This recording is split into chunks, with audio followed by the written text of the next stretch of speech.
In the border town of Nogales, Mexico, the other side of this gate is the United States.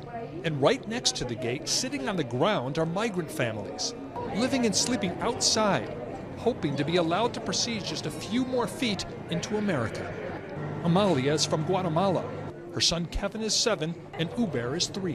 What do you want to do in the United States? ¿Qué deseas hacer en Estados Unidos?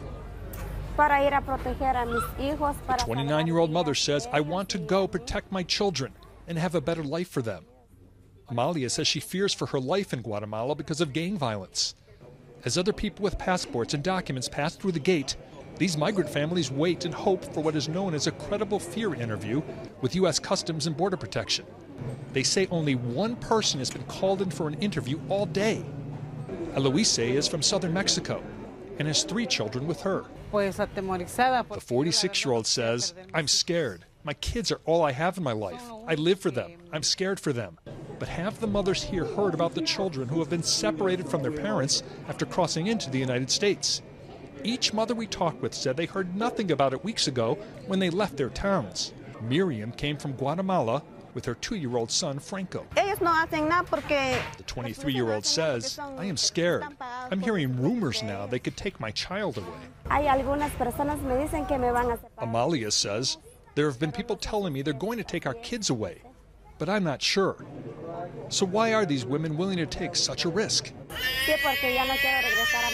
Amalia says, because if I go back, they're going to kill me.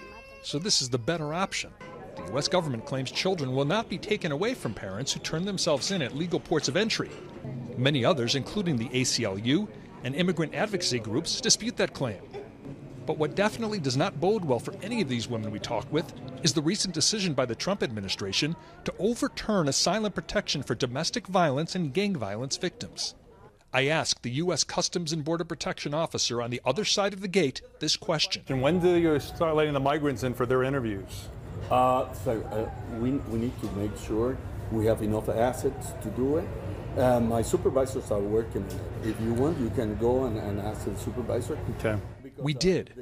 The supervisor said they were not permitted to comment out of this office. The migrants here, who have been provided food, water, and diapers by volunteers, say they don't want to lose their place in line, so they're not leaving. Miriam says she will not allow anybody to take her toddler away. What's happening now will not deter her, she says. And if she gets sent back to Guatemala,